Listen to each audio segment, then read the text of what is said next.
So again, thanks everybody for being here today and talk about water. And what I'd like to do in getting into a more detailed discussion about shoreline ordinances and how we can impact the future of changing regulations and things that affect water, I'd like Joe to just give 2 to 3 minutes about your role, the PRD committee. How was Dunn County's shoreline ordinance evolved? Well, the shoreline ordinance, the counties were under state obligation to look at shoreline zoning and to revise any zoning regulations that they wanted to do. Through a very, very public process, the Dunn County Board of Supervisors did review, did study, and did pass a very, very comprehensive shoreline zoning ordinance that hardly had an opportunity to be implemented before the state came in and destroyed the opportunity of local control. Enough said. Now my opinion. I believe it's time that Eau Claire County, Dunn County, Trempealeau County, Barron County, a couple of other counties simply revisit their ordinances, pass their ordinances, and implement their ordinances and let the state sue us. Challenge them. That's a good idea. That's what we could do from this group. And not, okay, I mean, it's exactly. Yeah. I mean, it is time. We can chat, we can sit down, or we can stand up, and we can look at things differently.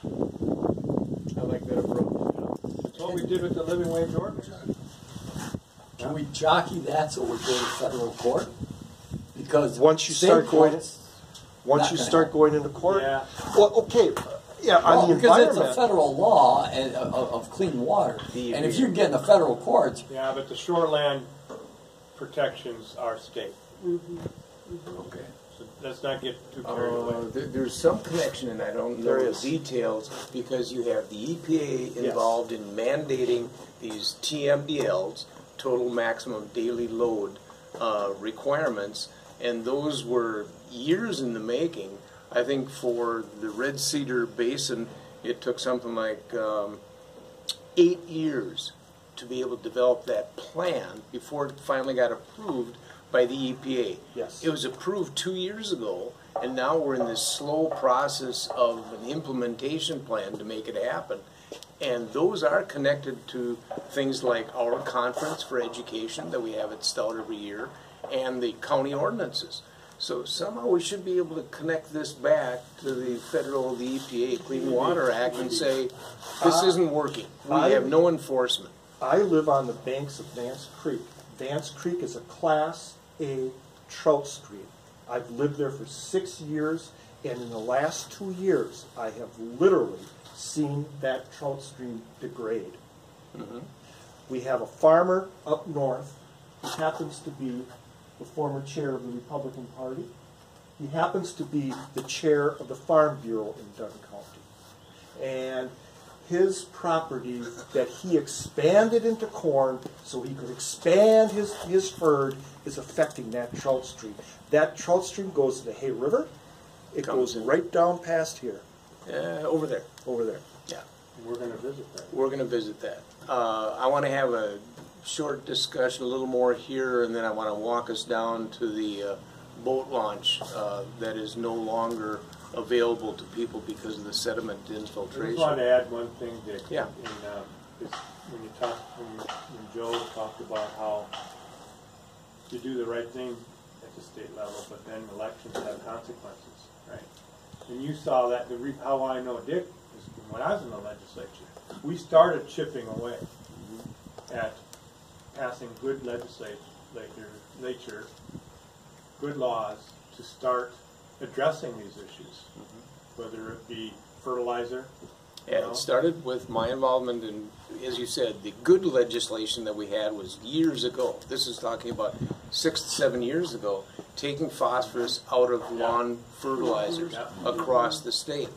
Went to those hearings in Madison, and I took a bottle of blue-green algae that I took off my pier, put it in the back of my Tahoe, and I only got as far as Eau Claire before it exploded. The top blew off. And I had to go into McDonald's and clean out my truck before I could continue down the road. Well, luckily I had a second bottle that didn't explode, and I kept it cooler. And I got down to Madison and I put it on the table, and Spencer Black, I think is his name. Yeah. He was the chairperson of that committee, and I said, "Can I pour everybody a glass of this?" He looked at me and looked around, and finally says, "1 glass." So I opened it up, and the aroma just immediately dispensed in the room. And exactly that. There was this, ew, and that was caught by public radio. And I was called that afternoon. "You were on public radio." They could all hear that smell and ew. And so they passed it, took it out of the fertilizers. Then we went back in and said, "Hey, you got more phosphorus going into our waterways from phosphorus being in dishwashing detergents." Took that out. I called Procter & Gamble, the maker of the most of dishwashing detergents, and the customer service person said, "Oh, we'd love to take it out. We just have no coordinated activity, in a state to tell us, what to do. We've had this X brand without phosphorus for years developed." Okay, so finally got that through. There, as far as I know, there hasn't been a positive move to protect or to clean our waters since that legislation. And in fact, now I'm seeing evidence that manufacturers and retailers are working around the laws to get different products on their store shelves that don't quite meet the fine detail of the law. Okay. For example, again, we're being recorded. So there's a store in Menominee that's selling an all-purpose fertilizer that has phosphorus in it. It has grass pictured on the bag, but yet it's called an all-purpose fertilizer. So the store said, "Oh, this doesn't apply. We don't have to take it off our shelves." It's time to name them. Well, I'm curious. Not on this. Dick, I thought the reason I brought it up was I thought much of that was rolled back even in the last. Or to be able to give the politicians of the world some information and data so that they can use that to not only get elected, but to also develop legislation that will help us, change this down the road. So as Joe talked about how the shoreline ordinance was developed, and we had public hearings, and it was passed on a 19-7 vote in Dunn County, because we have some of the most impaired waters in the state of Wisconsin. It's known throughout the state, from the DNR, people in Madison acknowledge our waters are that impaired. I've gotten advocacy groups from Madison up here to do films, YouTube segments.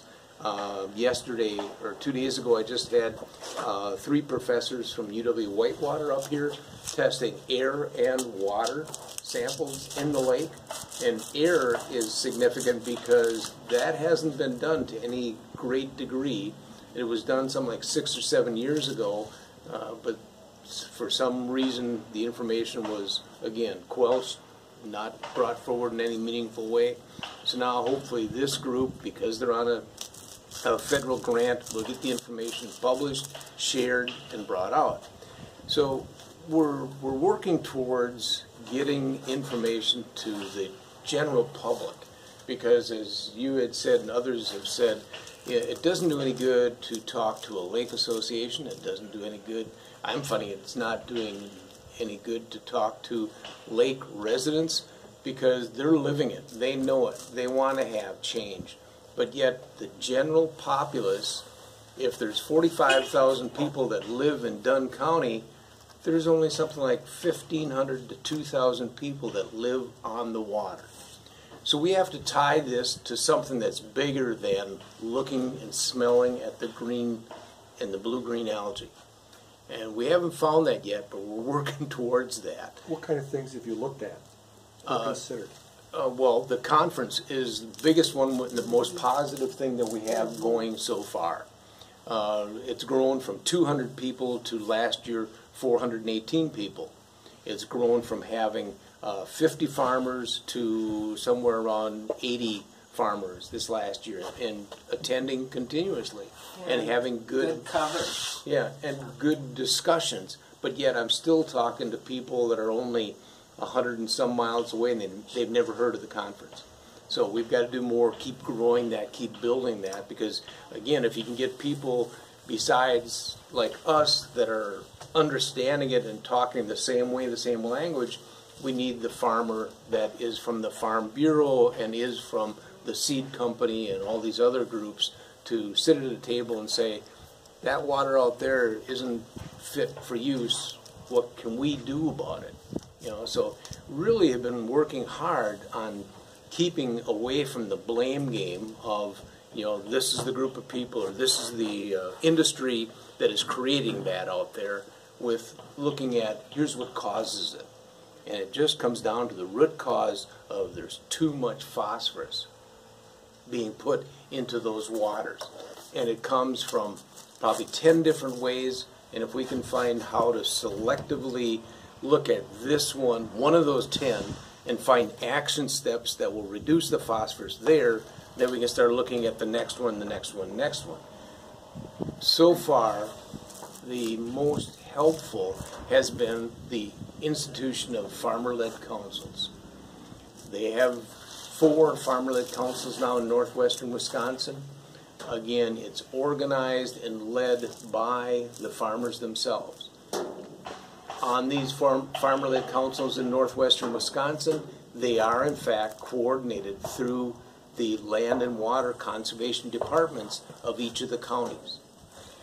Last year, part of the another side of the picture, and they used that effectively. They said, oh, we're putting $250,000 into the state budget, and it's for farmer-led issues.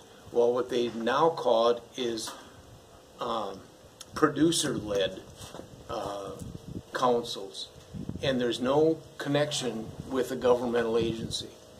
They're given up to $20,000 if they can show that they've got a number of farmers and they come together and work on issues related to water.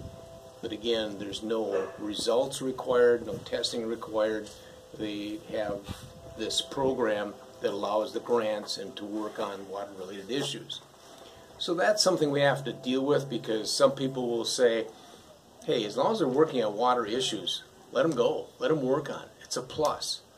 Well, and there's the other side of the equation that says we need some results, and we need to show that if they're given $20,000, something has changed to the positive, that we can get some returns from that. So that's one issue. Another positive. What? There's a third way too. Third way is what? The regulations. The regulations. And making certain that they are enforced, which destroys that partnership idea. Yes. See, I'm no longer convinced that those partnerships are to the best interest of the employee. Yeah, that to be proven. So another issue that's really a positive nature for phosphorus reduction is the concepts of no-till farming and cover crops. If you can keep the soil on the ground, either through no-till farming or covering it, you know, for a period of time, so when you come to the spring and fall significant rainfalls, that keeps the soil out of our watersheds and it keeps the phosphorus out of our watersheds. But again, that's a significant educational package that we hope will get changed throughout the land and water conservation departments in the county governments, to be able to spread that word out to the agricultural community and work with us. Before we break up, I want to take you down to the boat launch and talk and point out things from there about what has changed in just the last year or two. But before we do that, as long as we're together, do you have any questions for me about how we're going at this and what we're doing in the local area? Because I think there's only one or two people from this area, the rest of you from Eau Claire, etc. So I'd like to know what questions you have. I'm going to require a lot of education, so I don't think it'd be fair for everyone to sit back through the whole history of how we got here. Yeah. But I did want to make a comment, Dick, that in Chippewa County, when I was working there, and it's still going on today, there's a partnership on Little Lake, Wissota, where the Wine and Kugels Corporation is partnering with the county to fund the study and reduce the water, the algae in the water. And now, there was supposed to be a set number of years, and my wife has brought to my attention apparently that the county is now going to, may or may not, bring forward their share of that to the budget for next year.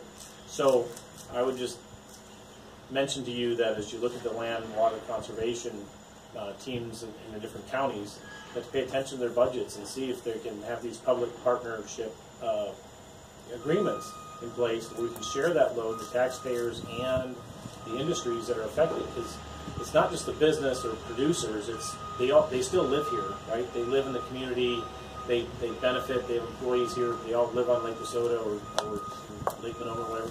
So I think it's important for them to understand the value of the partnership and invest in trying to make that water clean. Yeah. We've had that sounds logical, but the first thing you talked about today, before Dennis, sounds very familiar, doesn't it? Well, we've been that study thing. Yeah, we've been up and down. It's been a roller coaster with that type of sponsorship from the county.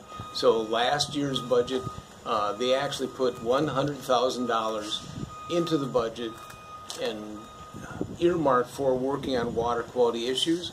And another very significant piece was that they changed the name of the department from just Land Conservation Department to Land and Water Conservation Department, and hired a person specifically with the responsibility for water improvements in the area. So that stayed. The person, still has a budget for her work in the area, but the $100,000 didn't get renewed. That was disappointing. So we really need to be working on these counties to be able to say we need sustainability. If you felt as though it was $100,000 worthwhile to be able to work with us on issues, then we need to see $100,000 each year until we see us taken off the impaired waters list. Joe? When I was chair of the committee on the county board, I came up with this proposal, and it did not go anywhere, and I'll explain why. The proposal was this. The problem with budgets are the caps. A county can't bring in more money and spend more money because of various state levy limits. Yeah. So therefore, the only way to go above the levy limit is through referendum. So I suggested what we do as a county is have a referendum in Dunn County that would allow us to go above the revenue caps for so many years and have a strategic plan in place to tell the people of Dunn County what we're going to spend that money on, water quality, okay, and how we're going to do it. And if that means buying a no-till machine and renting it out to our farmers, we do that all the time with other kinds of equipment. Let's do it. And I do believe the citizens would have gone for it. But when I talk about it this is what this organization can do differently. When I talked to them about that idea with my other colleagues, my supervisors, they looked at me and said, "So you want to raise taxes?" Well, that kills everything. Yes, I want to raise taxes for a specific purpose. There are mechanisms to go around it. Therefore, to get to where you want to go, but it takes a new way of looking at things, and that's what this type of an organization can do. So in order to wrap this up, what I would ask is that everybody actually read that link that we sent you, Act 55. It's oh yes. Somebody said they read a couple paragraphs and couldn't continue. Well, I forced my way through it, and there's so many things that just I'm wondering why. And it's the same thing that I ran into when I started working on this. The first conference that I went to was the St. Croix Watershed Conference, held at River Falls at that time. It was an annual event, and when I went to it, it was something like the 9th annual conference. And the more I sat there during the day, the more and more I got upset, because they're talking about almost clear water, and I'm sitting back here on a septic system type of water. And there was no conference, no discussion about dealing with the issues of the Red Cedar Watershed. That's why we started the Red Cedar Watershed Conference, because you have to have people talking about it before anything changes. In fact, okay, I'll leave it there. But also in the Act 55, you'll read several times where it references the Lower St. Croix, and it references farmland preservation.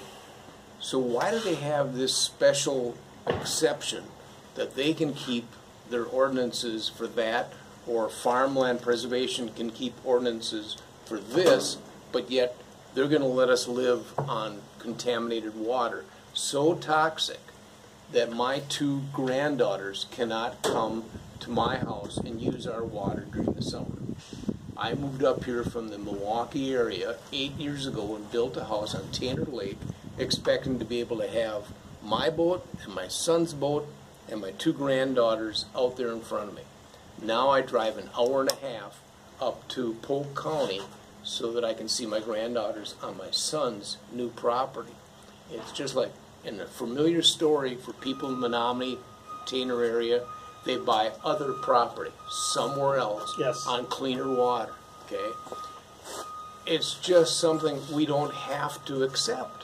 We don't have to deal with for the next 40 years.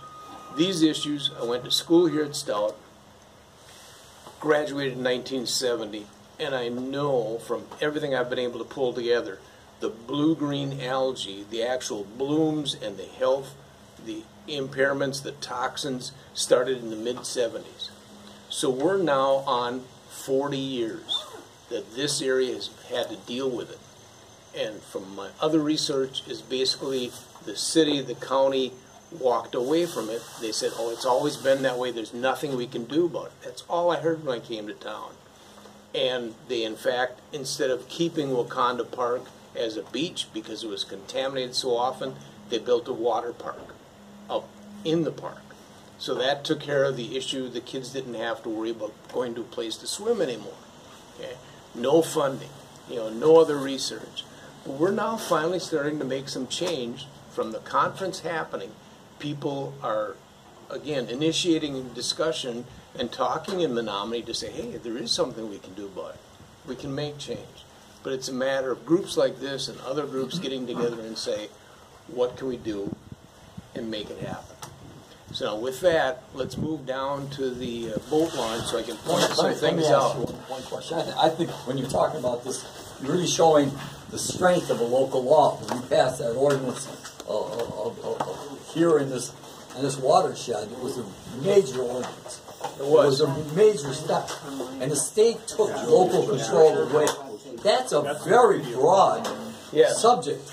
And maybe Mr. Trump will help us change some of that by getting rid of a hell of a lot of Republicans. And we might be able to start getting local law. That's where you were going. I was going, where's he going?